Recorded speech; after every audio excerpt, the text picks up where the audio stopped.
Hi, welcome back to the Black Carnivore podcast. And I am really glad today to introduce Kelly from Jamaica, who has a tremendous amount of experience with the keto diet, with carnivore and ketovore. And today we're going to talk about how she integrates all of those different approaches into her own program, and she's also a coach, so how she introduces that and works with that with her clients. So I am really glad to turn this over and hear all about Kelly and Kelly's story. So why don't you introduce yourself? Tell us all about yourself. Thank you, Adi. It's a pleasure for me to be on your podcast. I've been following you for a bit now because when I saw Black Carnivore, I was like, yes, our voices, our people that deal with issues that are specific to us, because, you know, so many people think that this is, well, certainly in my neck of the woods, this is a North American fad, and North American means white North Americans, and there's nothing wrong with that. But we need representation and we have issues too. So let's go back to the introduction. I'm Kelly McIntosh.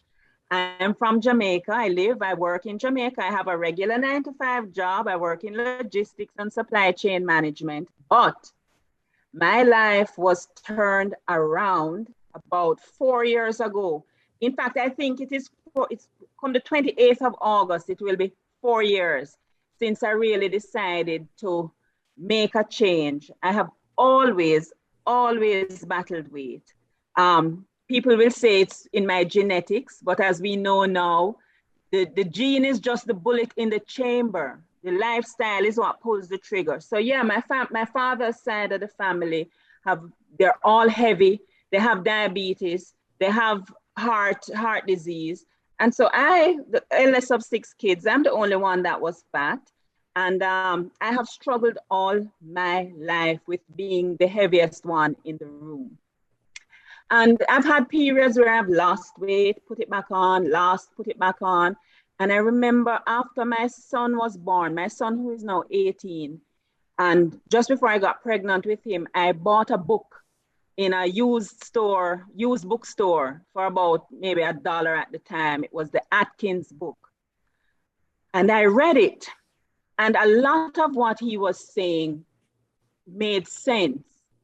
You know, and so I said, you know, after I have this baby, I'm going to wean him, because at the time I didn't know if you could breastfeed and do a low carb diet.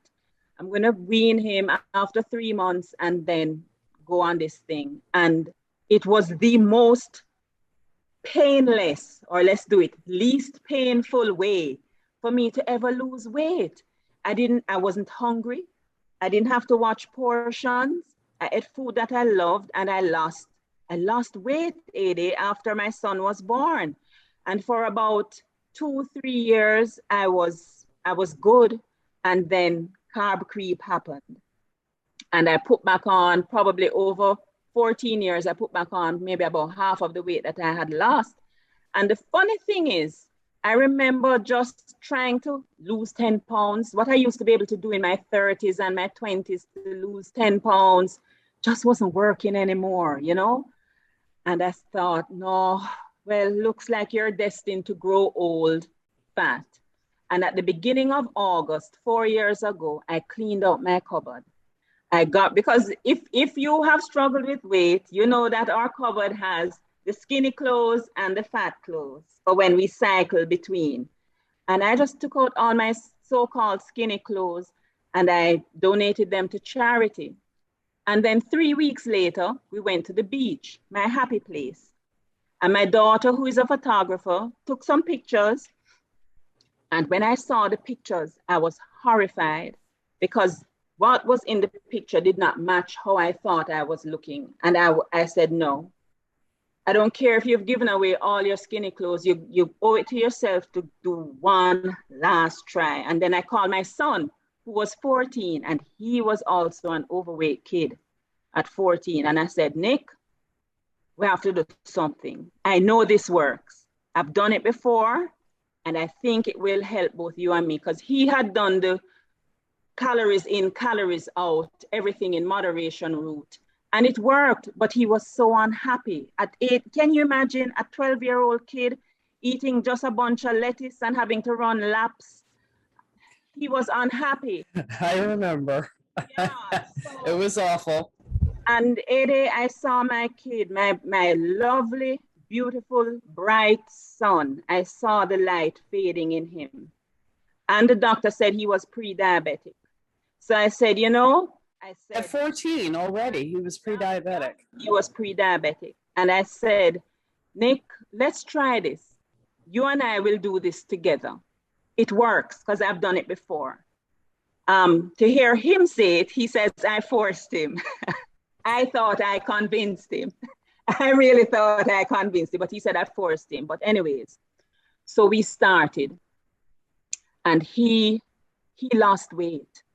My weight loss was slow. I was 49 at the time. I'm 53 now.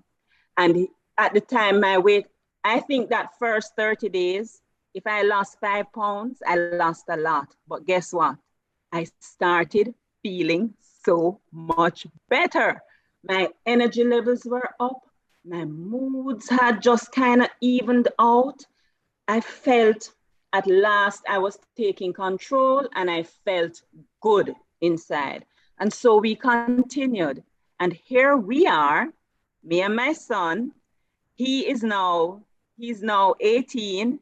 He is 6'3".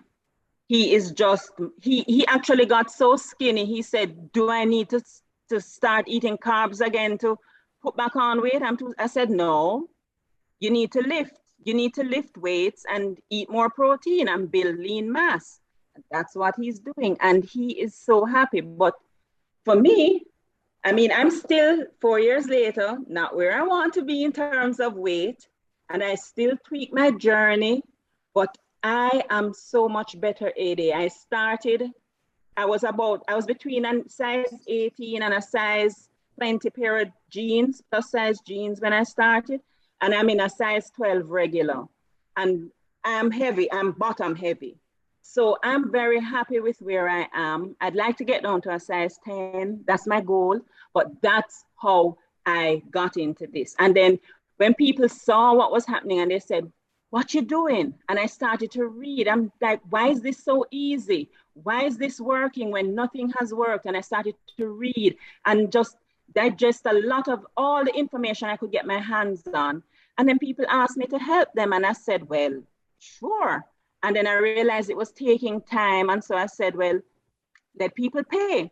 Because apart from the fact that it's not really a money-making thing for me, I think when people are vested, when they invest in it, they take it a lot more seriously. And all I want is for people to enjoy the same quality of life that I am now enjoying.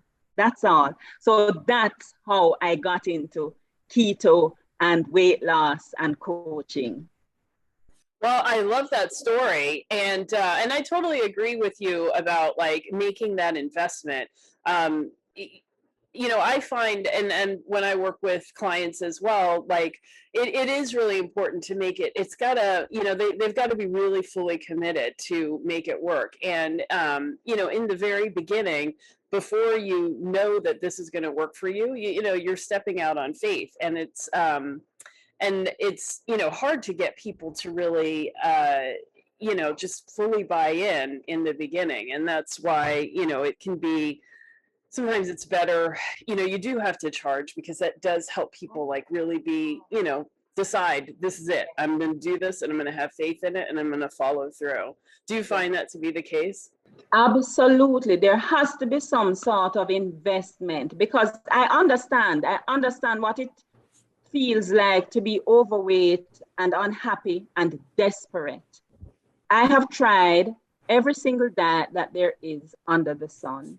And it's almost as if, oh God, let me try this. Let me give this one try. Maybe this will finally be the magic pill. And so I have people calling and they're frantic and they want to start like yesterday and all of this. But I know, and one day you're going to get up and feel cute without losing a pound. And you're going to say, but maybe I'm not so bad after all. It requires a certain amount of buy-in and investment. I like to use the word vested. I want you to be invested in this process, because it's a journey.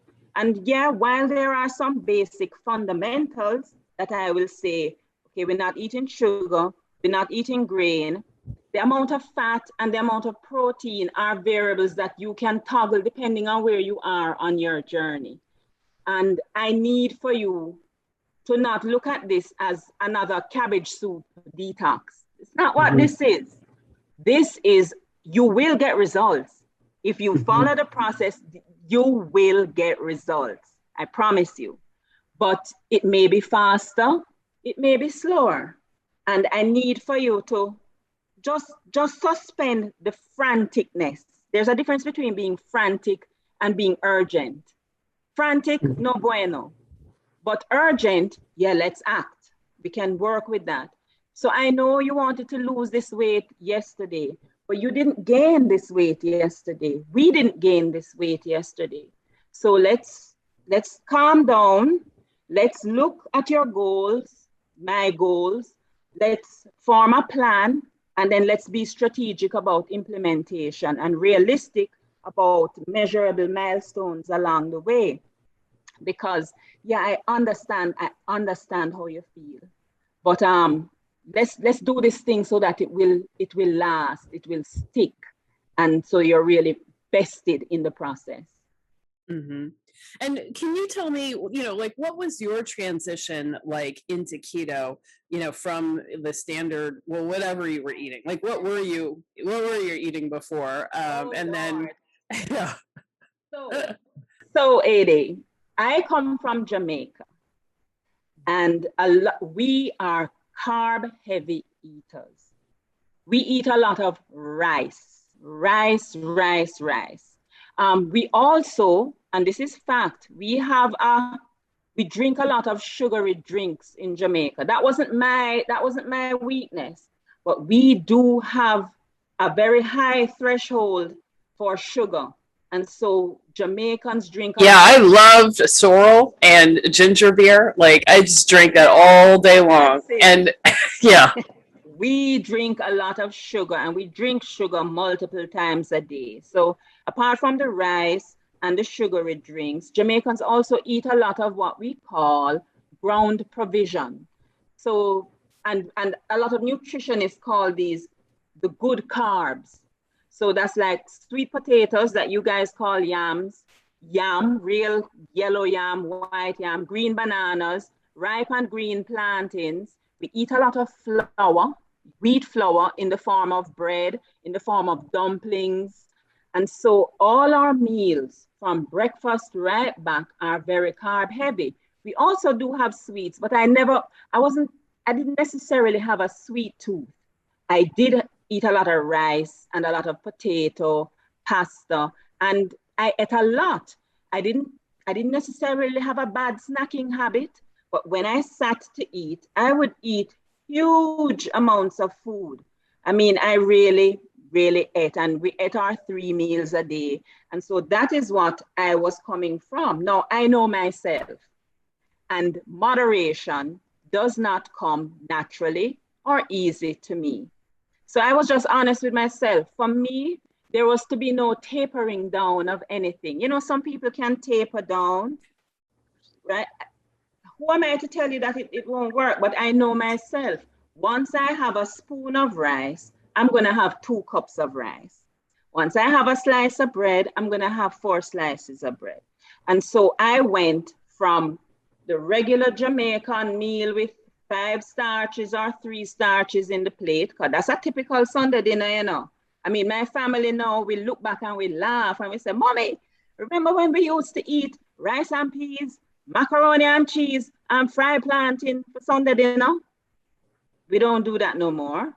But so I knew myself, I couldn't taper down from that. And so I discussed it with my son, Nicholas, and we said, we're just going straight to meat and green veggies. That's what we're doing. Meat, fish, chicken, green veggies, eggs, dairy, water. I used to drink at the time, so I said, I know that there's low carb alcohol, but I understand what the alcohol will do. It will kick me out of fat burning. It's also inflammatory. I know that I'm going to need to cut out this rum. And so for the first 6, I said, let me do it for 30 days. And that's what I tell my clients. Do it for 30 days. Evaluate your progress every 30 days. How do you feel? And by progress, I don't mean what's on the scale. If I had gone by what was on the scale, I'd have stopped 30 days in because my weight loss was slow. But I say, check in with how you feel. Are you sleeping better? You're getting up with a little more energy. What about that pain that you had? What about the bloat under your eyes, around your midsection? Some of the first places it disappears from. And so checking how you feel. And so I said, you know, we have to do this thing. Bam, we're going to just shut the door. No tapering down of anything for me, and therefore for you, Nicholas, my boy. Well, I do have a question about that. So, you know, this is something that I see a lot of my clients struggle with, where, you know, they're ready to go all in to do keto, to do carnivore. You know, they're really ready to turn around their health, but their family is not. And you know, it's hard if you are like the one who's preparing meals and you've got to prepare other stuff that you don't want to have, and then your own stuff. And you know, how did you navigate that? Like, how was your son so on board? Like, you know, I'm not sure if my mom had come to me that I'd say, you know what, I'm not willing to give up my Oreos. So this is something that I tell my clients too. Number one, be ruthless with your goals. Be very clear about what your goals are. You, especially if you're a woman, you have given up a lot up until this point. I don't need you to tell me the details. I know that you have put some of your goals on the back burner. You have given up sleep. You have given up a lot of things. So you have decided now that you want to put yourself first, whether it is for vanity, which is the way I started out, or whether it is for your health. Sometimes you have a real health issue that, you know, I need to do this. One, be ruthless with your goals. The second thing is so important. Bring your allies on board. I sat down with, it's 4 of us in my family.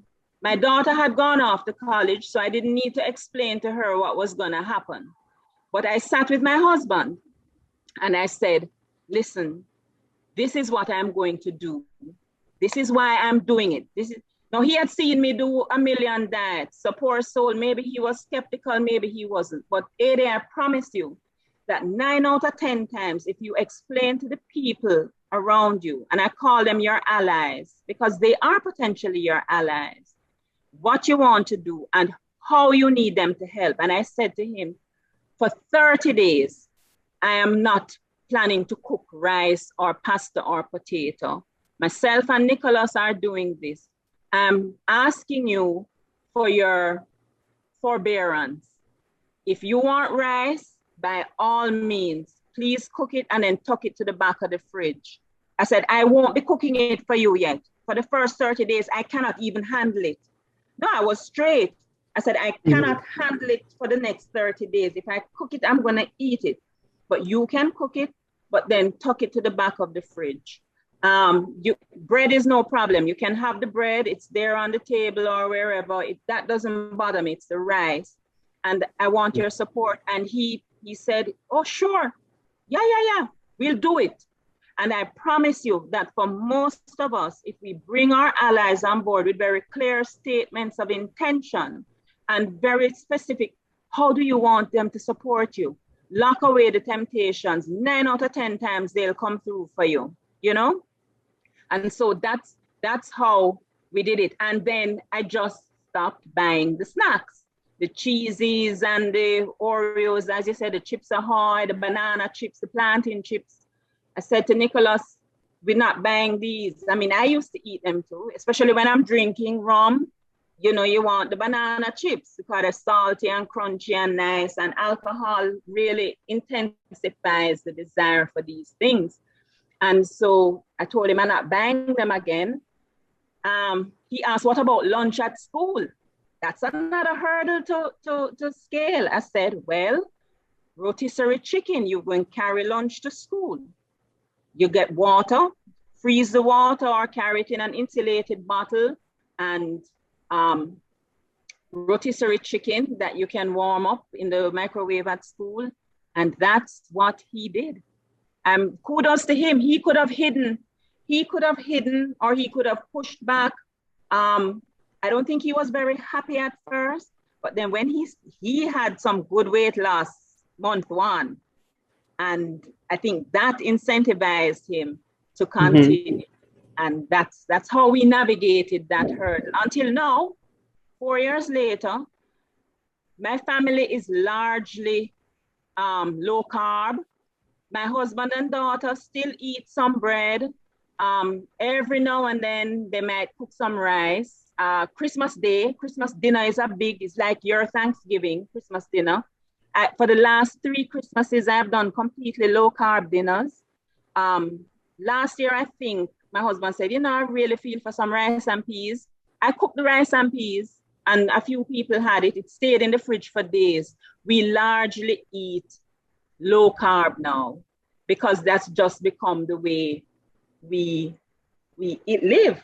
And my son, AD, he cooks. All my kids can cook. Both of them can cook. And he has become very, very particular about what he consumes now. So every now and then, even though diet soda is not healthy, to me, if you feel for something cold and fizzy, and rather than drink a regular Pepsi, drink half a bottle of diet Pepsi and keep it moving. He hardly ever even does that. He says no. He has made a promise to himself that anything he puts into his body has to nourish him. It has to be functional. I'm not quite there yet because I still drink now again, but I have designated times so that, because I can't do moderation. And so unless I say I'm going to drink on my birthday, on Christmas Day, on this holiday, then I'll be drinking 24/7. So that doesn't work. But Nicholas is very, very particular about what he consumes. You must be so proud. I mean, it's like you modeled really good behavior in terms of what you eat and how you treat your body. And then, he's taken it to heart and I'm so proud of him. You see, look, and I'm going to talk a little bit about kids and teenagers, because I know I'm not the only parent that is looking at a kid that was going down the road to ill health and self-esteem issues. When Nicholas was born, he was 10 pounds. I pushed out a 10-pound baby, AD, and he was always bigger than everyone else in his age group. Up until when 14, I had never, in Jamaica, we wear school uniforms, the school. All the schools, that's a holdover from when the British ruled Jamaica. So all the schools have uniforms. I have never been able to pick up a uniform off the rack for Nicholas. I always had to get his uniforms tailor-made. And then when he lost the weight, I said, let's go shopping for school uniforms. And he was normally it's to the tailor. We go to the tailor, we go to the fabric store, and then we go to the tailor. And we went and we bought the uniforms and regular sizes, and they fit him. And he came home, he put them away, and then I heard a knock on my bedroom door, and there was Nicholas. And he said, Mommy, I just want to say thank you. I said, for what? He said, I never knew that you could buy school uniforms off the rack. He said, for the first time in my life, I feel normal. I don't feel proud. I cried. I cried like a baby. And when I listened to him and I asked him, do you feel different? He said, I'm the same person inside, but people treat me different. He said, people see me now. He said, before they didn't see me. If I put up my hand in class, they would say, shut up, fat boy, put down your hand. And so I just kind of got quiet. And my son I guess all parents think that way, but my son is very intelligent and insightful. And to hear him say that he had to dumb down himself just to get through the day broke my heart. And I said, well, the good thing is you took control. You took control with a little help from me, but you did it because you did. I mean, I couldn't push the food into your mouth if you really didn't want to. So you did it. And always remember, always what it feels like being on the fringes. You know that burden, that responsibility is yours. Whenever you're in a new group, look for the person on the fringe and go include them, because you know what it is like to be on the fringe through no fault of your own. So yeah, I'm very proud of him, and I'm very happy for him. And he too has become an advocate for eating healthy. So he doesn't go around and preach keto, but he absolutely says no junk food. He said those processed refined carbs, oh, absolutely not. Very, in keto world, we have this thing about fruit, and fruit is, so I don't eat fruit. I never missed fruit. But about 2 months into our journey, he came to me and he said, Mommy, I miss fruit. I said, no problem. You know that fruit is sugar. The body doesn't differentiate between sugar. I said, however, you can have fruit. I would recommend fruit for you, but you have to treat it like a treat. You can't sit down and have a whole big fruit salad and think that you're eating healthy. You're having a treat. And so from 2 months into his 4-year journey now, he has been having fruit.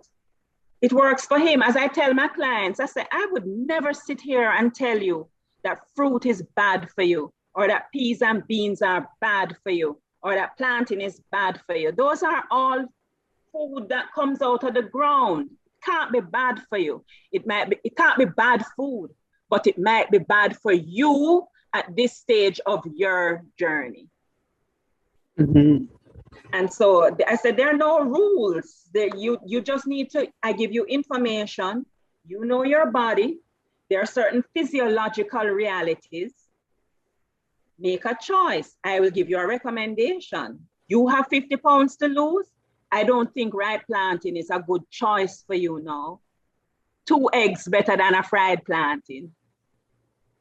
Well, so how do you handle traditional Jamaican foods? Because I used to go a lot when I was a kid, and I, of course, also live in Jamaican neighborhoods in Brooklyn, and there, I do have some of my favorites. Certainly, there are things that I can get that are, perfectly fine. Jerk chicken, and sometimes the stewed beef. Sometimes it seems to have flour in it. Sometimes it doesn't. But how do you manage like having some of your traditional favorites with staying on track? So that's a good question, and that's a question I get all the time, because we love our food, right? Jamaicans, we love our food. And I've even had people say to me, why you want to import this North American fad diet into Jamaica? It cannot work here. That's not how we eat. And from the very beginning of this latest iteration of my journey, 4 years ago, I challenged myself to come up with the most delicious low carb variations of the food that I know, that I love, that I'm familiar with. So, ackee and saltfish, Jamaica's national dish. And we eat ackee and saltfish with green bananas and dumpling and sweet potato and yam and plantain. No problem. The ackee is a low carb fruit. The ackee is mostly fat. And so I still cook ackee and saltfish just like how we cook it. In fact, I make it better because I'm using coconut oil. I'm not using none of that refined vegetable oil nonsense. I'm using extra virgin, cold pressed coconut oil, so it tastes really good. And instead of having it with all those starchy carbs, I have it with callaloo, which is like spinach. And I say to people, when you have ackee and saltfish and green banana, what's the best tasting part of that dish? Of course, it's the ackee and saltfish. The banana is just a backdrop. I say, so what we're doing is we're getting rid of the backdrop that's making us fat, and we're going to have it with maybe avocado, maybe some tomato, some callaloo, spinach, or some cabbage, and you enjoy it just the same. A lot of what we eat is habit. It's not taste. It's certainly not physiological need. It is just habit and tradition, and we can form new habits. Curry goat and rice is another big favorite. What nicer than goat meat? I still cook my curry goat. Or if I go out, I order curry goat. But instead of having it with rice, I have it with cauliflower rice if I'm making it at home. Or I have it with a stir-fried cabbage. Or I have it with a salad. And I eat it with a spoon, you know? And at first, of course, it's a little uncomfortable because it's unfamiliar. So what? I had a goal, and I understood that the rice wasn't doing me any favors. And another thing I told myself, Kelly, you've had almost 50 years. You've had almost 50 years of curry goat and rice. You know what curry goat and rice tastes like. So you're gonna stop. You can enjoy the best part of that meal still. How good is that? The curry goat. And you have cauliflower rice or mashed cauliflower. And that's what I've done. I've taken a lot of our familiar foods, stewed chicken, roast chicken, jerk chicken is easy, jerk pork, and just change the side dishes that we eat them with. The one thing, even bun. At Easter, we eat a lot of Easter bun and cheese. Now, one slice of that Easter bun is something like 50 grams of carbs. And I remember I created a huge Twitter storm and people blocked me when all I did, AD, was take a picture of the label and I said, one slice of bun. People got so incensed that they blocked me, they cussed me, they called me bun police, whatever. The bun police. Once the facts are there, I'm not getting into any long argument with anybody. There are the facts. Don't get mad with me, mad with the bun. And I came up with an alternative to Easter bun that I used to make and sell. I no longer make and sell it, but I make it for my own consumption. No, bun is a 10 out of 10 in terms of taste. The one I make is 7 out of 10. Let's keep it real. It's 7 out of 10. But as my sister said, she said, Kelly, 7 out of 10 is a solid, I can live with this.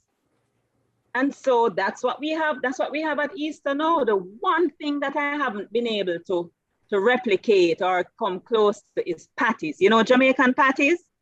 Love them. Love them.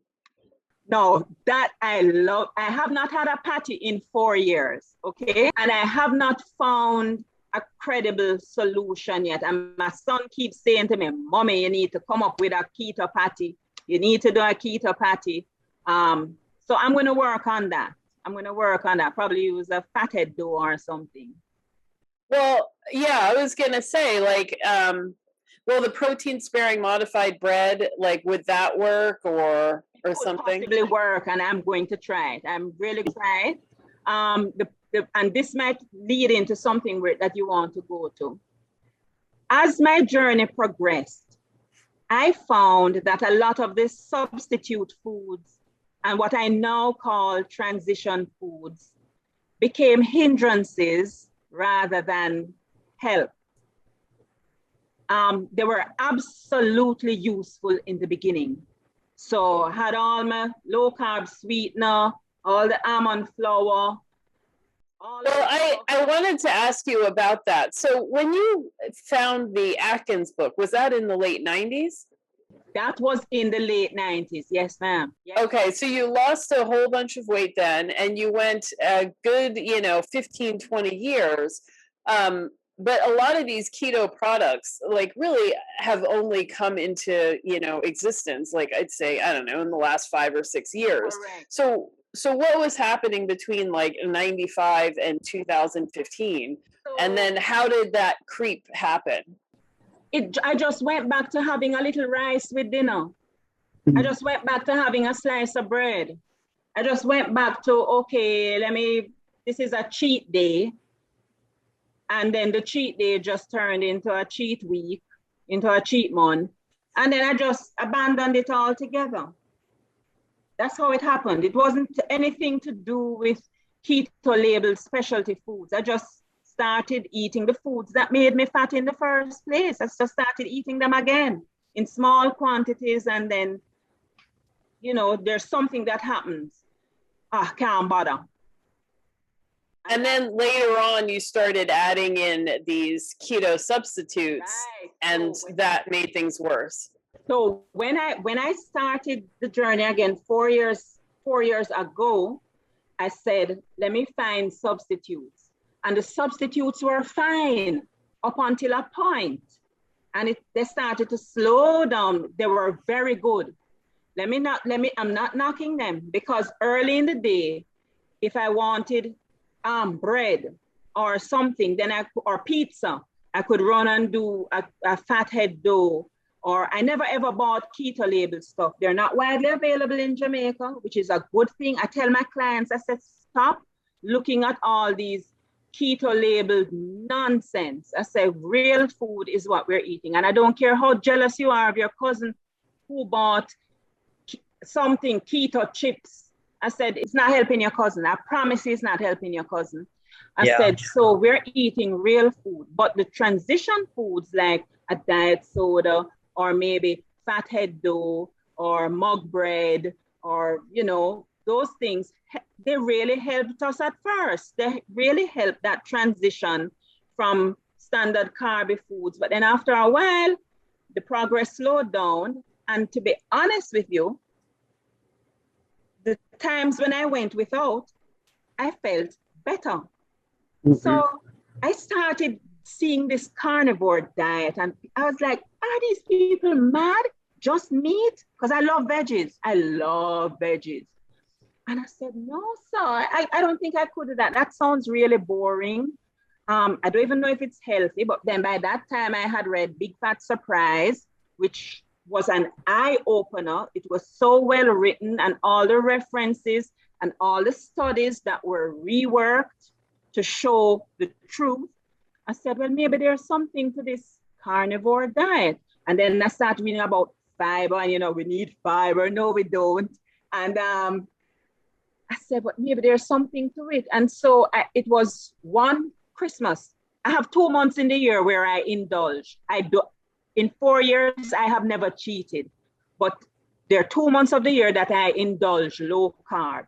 So December, around Christmas, where I make all kinds of sweet treats, and August, which is my birthday month, which is a whole heap of sweet treats and alcohol and all. Lovely. So we're not cheating, but we're definitely consuming more of these keto treats.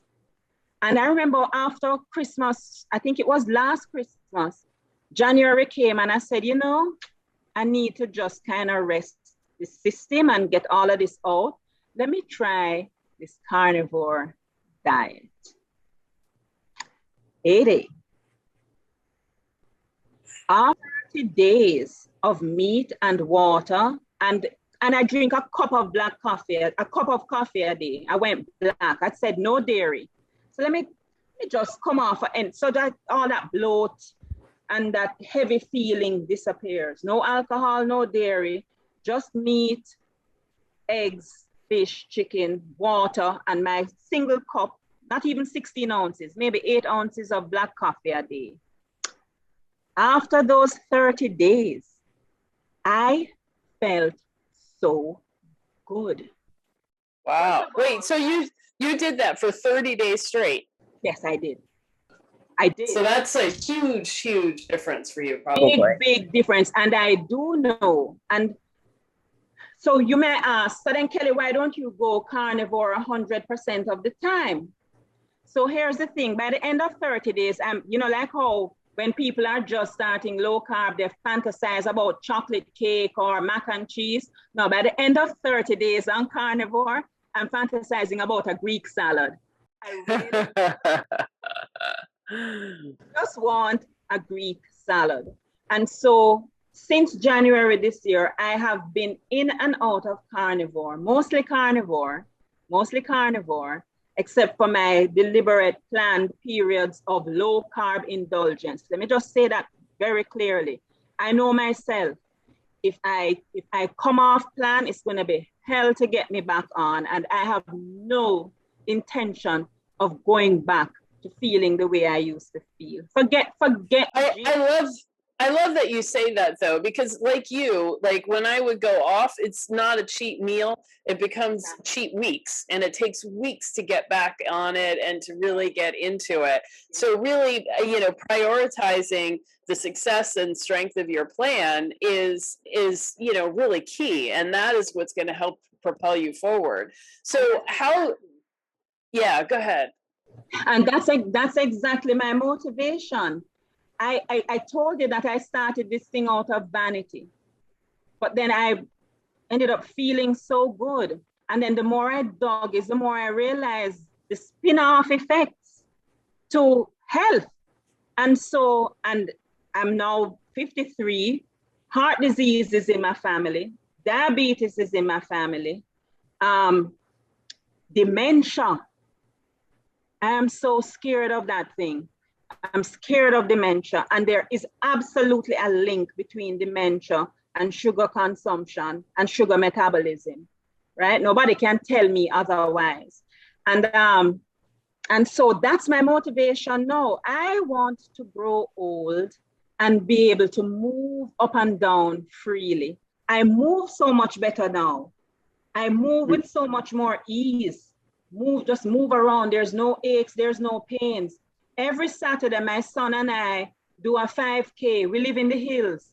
And every Saturday we get up and we do a 5K up in the hills. We've added interval sprinting. I'm not the prettiest sprinter, hey, but he's putting me through. And I remember when we started, it was hard. And I have my own exercise routine in the week now. He has a big exercise routine and he's asking me, I wonder what it would be like to be a personal trainer. That is one smart kid is interested in this. And so my motivation is this feels too good.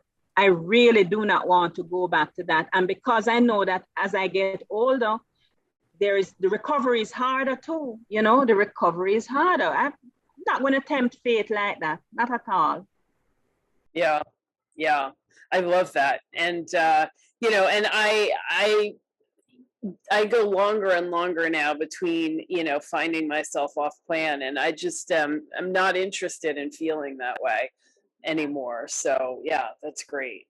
So, so did you say, was your husband and daughter, did they have weight problems too, or were they? No, my daughter she was always slim, but since she has started, because she's lazy too, she's back from college, so she just whatever is for dinner, I'll have it. And she just very easily on so-called dirty keto, just eating what we eat, the occasional slice of bread, or she goes out, she might buy a patty or something. She has just dropped an easy 12 pounds. And she's wow. I know, right? And she says she feels so good. She absolutely feels so good. And the few occasions that she's had junk food, the very few, can count it on one hand. She said, Mommy, it don't even taste good again. It doesn't even taste good again. And she has just dropped into intermittent fasting. She rarely eats before noon. We rarely eat before noon in here now, any of us. My husband, I think when he was a teenager, he was heavy AD. But when he was at university, he discovered the joys of intermittent fasting. He didn't know it by that name back then, but he told me that one of the ways he used to keep his weight under control was by eating one meal a day. Oh, well, there you go. Exactly. So he still to this day eats one meal a day, maybe on weekends, maybe two. But that's how he has kept his weight under control. And they just eat. He has lost weight. In fact, when people see us now, they go, whoa, you guys have all lost a bunch of weight, Well, can you tell me more about what your carnivore looks like, and and when do you kind of decide that you're going to kind of do a bit of keto and go back and forth? Like, how do you make that decision? Right. So I tend to build my keto meals around celebration and holiday milestones. So December, I'll allow, and especially weekends, keto for myself. August, and any other public holiday. I think there's one that we have in May, and that's it. Other than that, I have been eating a lot of beef. Beef has always been my favorite meat. Even that's the first, I learned to cook when I was 10. My grandma was a fantastic cook, and she taught me how to cook. And the first thing I learned to cook was stewed beef at 10 years old, because that was my favorite thing to eat. And maybe my body was just trying to tell me, girl, beef, that's what you need to eat, right? So is beef easily accessible on the island, or is it? yes. Okay. Jamaicans don't love beef, and thankfully that has helped to keep the price relatively low. So yeah, we can get beef. You have to know where to go to get particular cuts though, because the island cooking tends to be everything chop up and braised. So I have my sources that I go when I want a rib roast, or if I want steaks or so on. And most of the larger supermarkets, you can get steaks. So I eat beef. My family, like every other Jamaican family, loves chicken, but I find that when I'm carnivore, chicken just doesn't cut it for me. I'm not full. I'm not sated. So if it's chicken for dinner because everybody else loves chicken, then I probably just do a steak and have the chicken as my side dish. And Yeah. have the steak as my main. Minced beef, what you call hamburger, ground beef, is very, very affordable, and it cooks up so quick. That's always in my freezer. Eggs. I have a lot of eggs when I'm carnivore. It's minced beef, it's regular beef, it's eggs.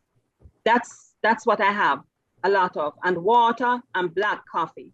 I don't think necessarily that dairy does anything bad to me when I monitor myself, but what it does, there's a little bloating that happens. And then I think adding cheese to my food makes me consume more of it. So I just say, for this next 30 days, no dairy.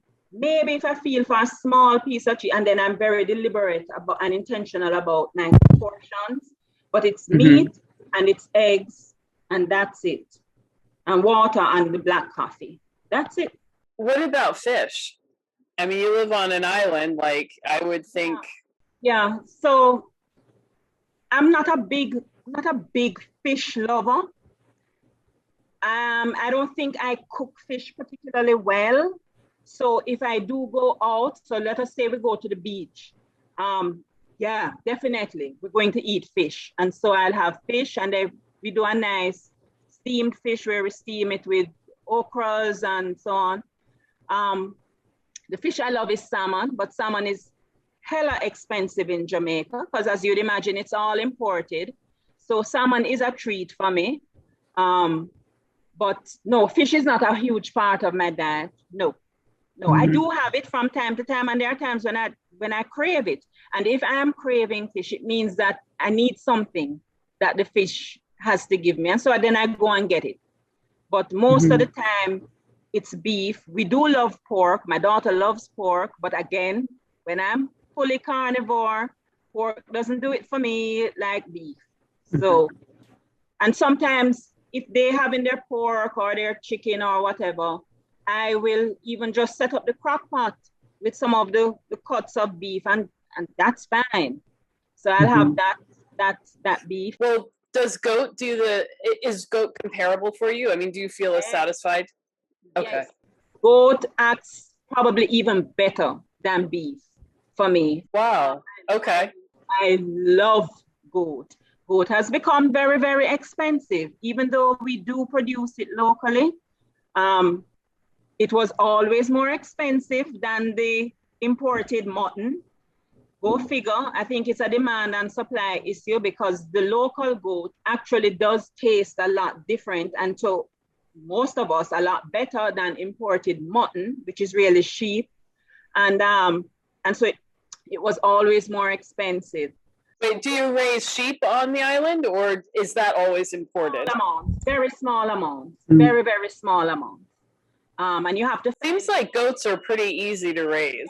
Arian loves, my co-host. He loves to make goat, and I don't know where he finds it, but there's like so much fat on it, and so I see him make it into jerky, and it's beautiful, and I'm like, I don't know where you find this, because like I don't find goat like that, but yeah, I think I've got to venture more out into certain neighborhoods and hopefully find it. Goat jerky sounds good. I love goat though. We love goat meat in here. Love it, love it, love it. And the other question I was going to ask is, so I love saltfish or codfish. Here in New York, I have it made by Dominicans and Puerto Ricans and Jamaicans. So it's all, it's a little bit different from each place. Right. But to me, I loved it all. It was all good to me. So how do you incorporate that into your carnivore? Of course. But I mostly do saltfish as a side dish. Mm-hmm. Again, it's not satiating. So it's either a breakfast item if we're doing a breakfast on a weekend, or a lunch, or as a side dish. So I do it many different ways. I do it with ackee, or I do it with okras, or I just do it plain with onions and peppers and whatever. Or a nice way that my family actually likes it is when we do it in coconut milk with vegetables. So we would do do it in coconut milk with a little pumpkin, maybe some string beans, what you call green beans, chayote, which we call chocho. You know the chayote is like a squash. It's a member of the squash family. Chayote. Am I pronouncing it? I don't know, but I'll look it up. Right. We call it chocho, and in the other islands in the Caribbean, they call it Christophine. Okay. And you just cook all of that in a nice, and broccoli is nice too when you do it in that coconut milk and saltfish. So yeah, saltfish is good. And there are a couple people, my dad included. By the way, my dad read the Atkins book same time as me. He lost 35 pounds way back when. Like myself, we slipped up over the years. He's back on his low carb. He dropped that 35 pounds again. And my dad is a big guy. He's 6'5" and solid. Wow, you've got these tall men in your family. Yeah. I am 5'8", and I'm the shortest one in this house, right? Wow. My daughter, my son, my husband, they are taller than me, and I'm 5'8". So that is back on his low carb thing, and he has lost weight. But then he quite proudly informed me that he has found a way to make low carb saltfish fritters. So that's what I want to hear about. Yeah. So he take a little almond flour, some egg, the saltfish, the seasoning, makes his batter, and I said, so how it tastes? How does it taste, Dad? Because I've never really made them. I'm not a big fritter fan. He said they're good. They're good. And I asked my brother who lived with him at the time, and he said, no, they taste all right. And in the Caribbean keto tribe that we have on Facebook, a couple people have said, yeah, we've experimented with saltfish. Here's our keto saltfish fritters, and the base of it is saltfish and seasonings, a little almond flour, some egg, and then you fry it. So I got to understand how exactly you do that. So, and the other question I have is, I wonder if you can substitute either pork rind panko or like the egg white powder that is used in the protein sparing modified bread, if you could use that. I'm pretty sure you can, because the flour part of it is just to kind of suspend the saltfish in that medium. The egg is the binder.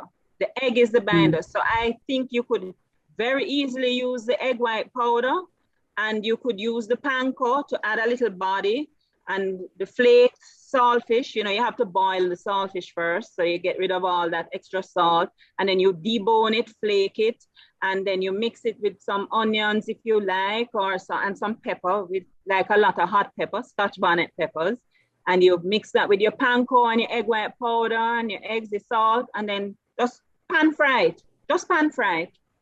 Yeah, I'm totally gonna try that. Like right now, I usually make salmon croquettes where I take canned salmon, I mix it with the egg yolk, not the white, and then I fry that in butter. Sometimes I've used the breadcrumbs, made from the pork rinds, but most times I don't. I think it binds just fine, just with the egg yolk.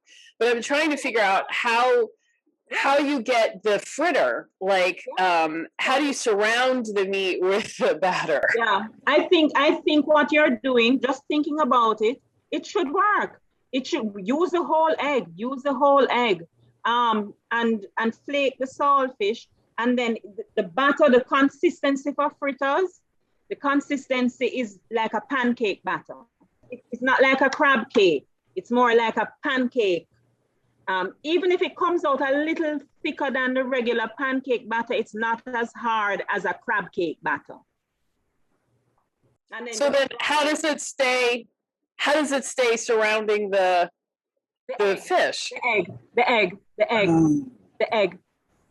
All right, well, I'm going to experiment with it, and and maybe if I can see some pictures of how people in your group have done it, and I'll list the link for your Facebook group in the description. So if anybody, I know we have a bunch of, we have people from all over the world, but we definitely have some people from the islands, and they would love that. Yeah, absolutely. So that's awesome, though. I that is just one of the meals that I really do kind of miss. I like that. Yeah. I like the saltfish a lot. Yeah.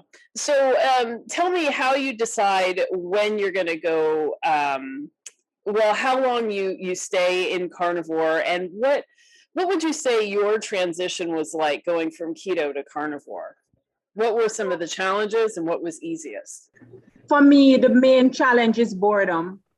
Because I really, even though I grew up heavier and grew up eating a lot of rice, we also ate a lot of vegetables. I mean, in my family growing up, we would have salad with breakfast. We would have sausage and a salad. So I love veggies. So the biggest challenge for me is monotony of just meat and no green vegetables. And I love green vegetables.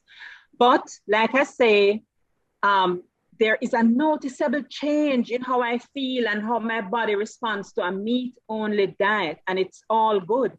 And because I still want to drop one more size, I've been trying to get back there. And plus, I like the higher energy levels.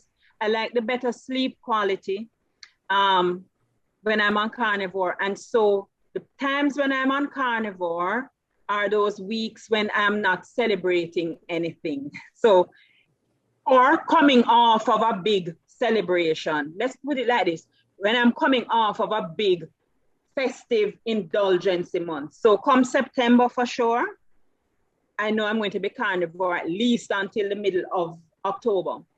Middle of October is a national holiday weekend, and I'll probably allow myself to have some keto indulgences. But I foresee myself at the beginning of September until the middle of October being carnivore. Mm-hmm. Yeah. Okay.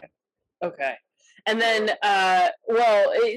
Christmas is a big deal in Jamaica. Is that like the whole month of December? So it starts around the second week of December with a lot of corporate parties and dinners and merriment, and it really kicks into high gear by the third week, which is the 25th of December. Last year wasn't so big because of COVID, and I suspect this year won't be so big either because we don't seem to be coming to the end of COVID just yet. So, but Christmas is big, and family dinners and visiting people, and the mood literally switches in December, and things become more festive.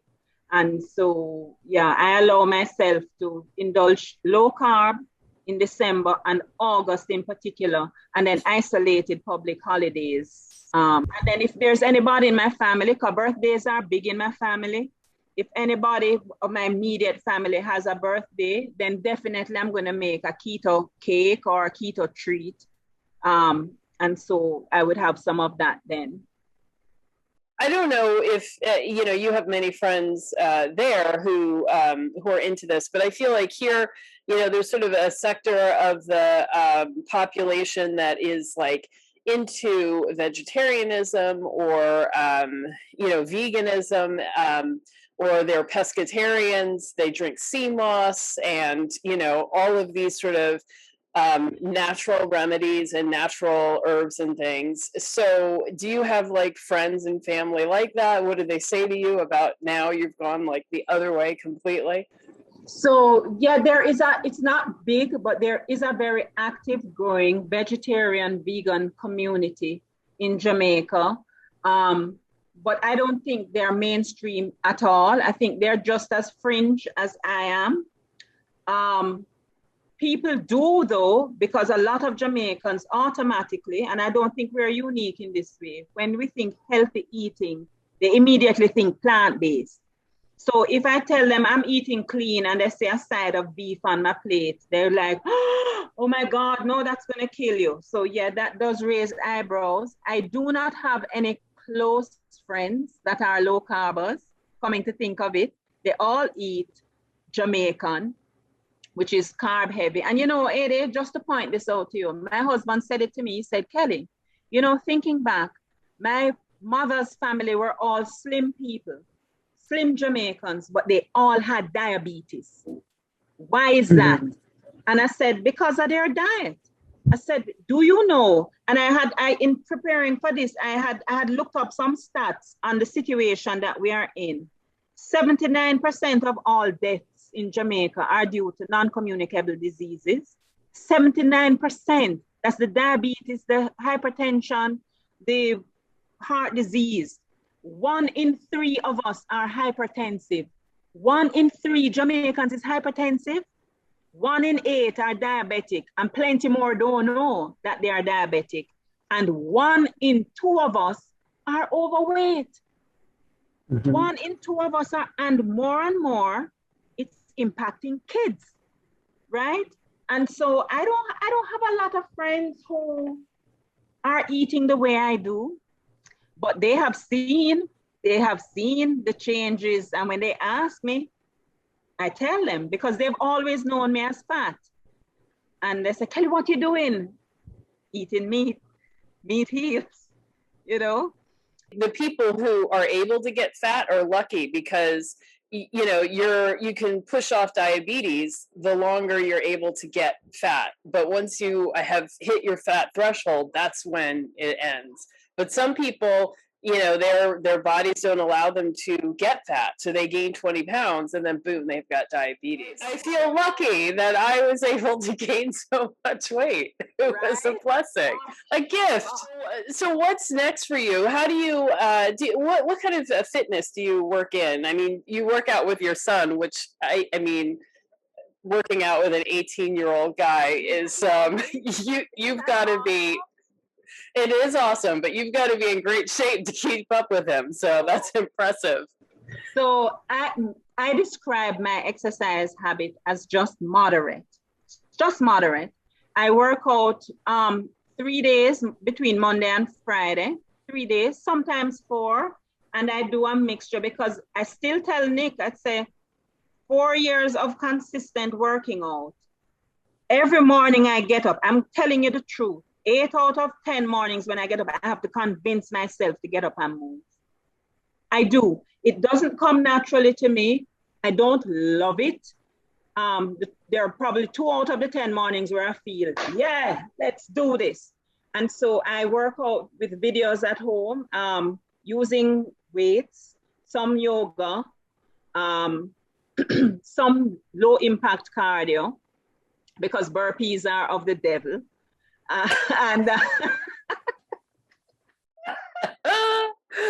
Agreed.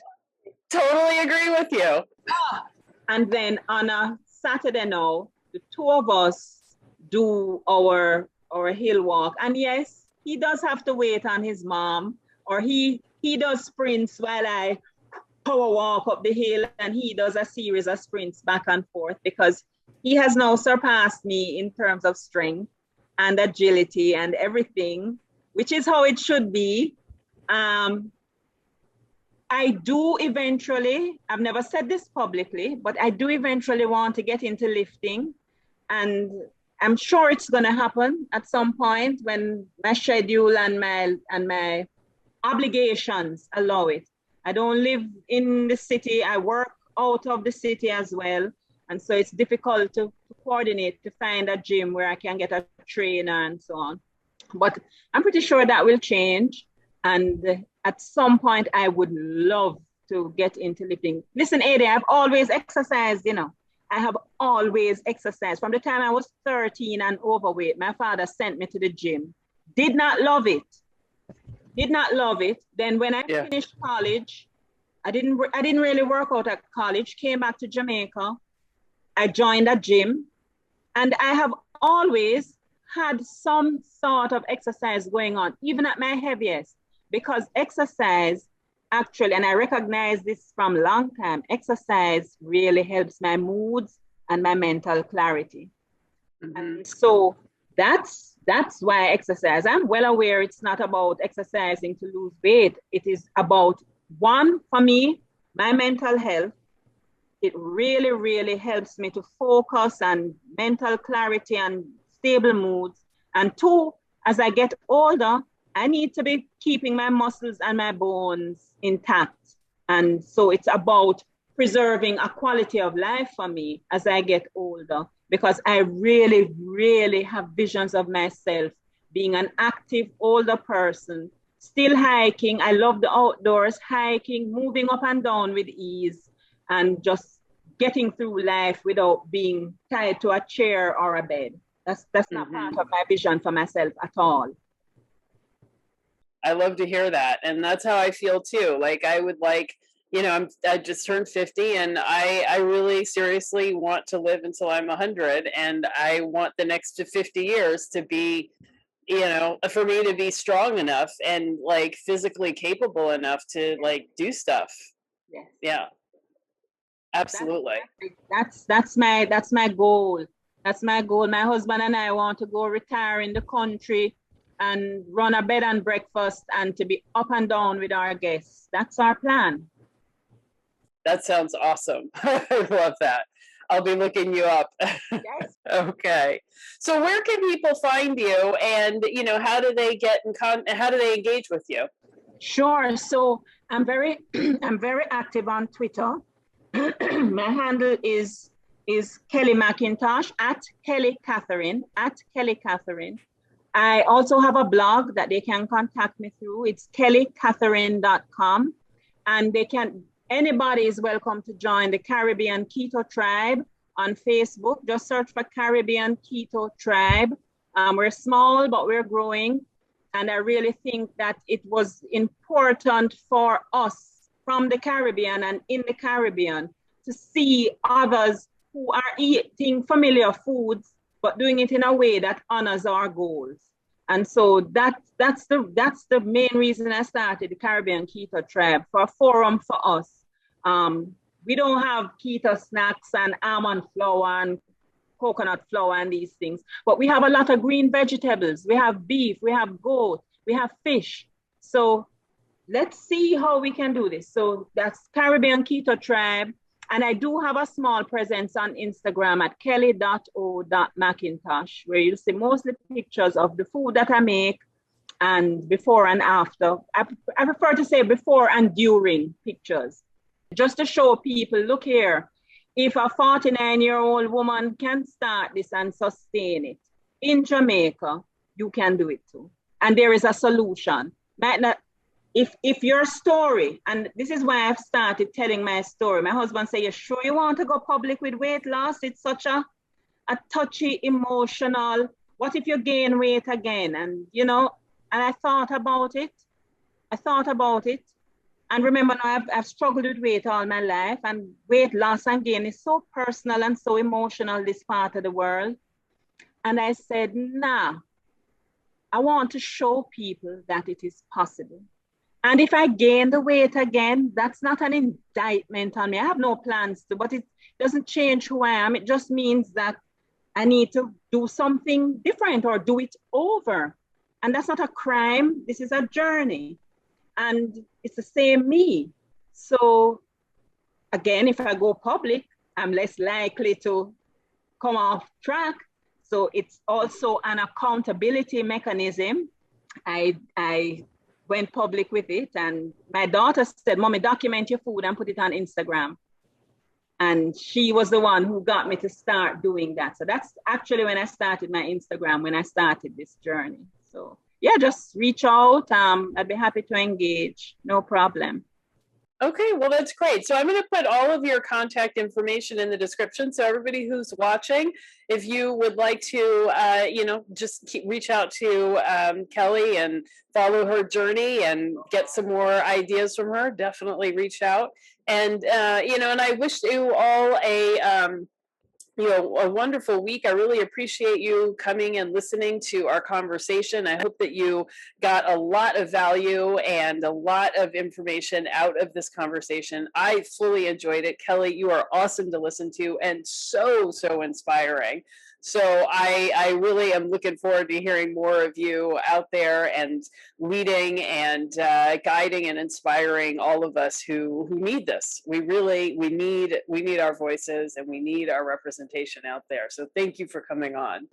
Thank you, Adi. Thank you for having me. I enjoyed our chat. Thank you.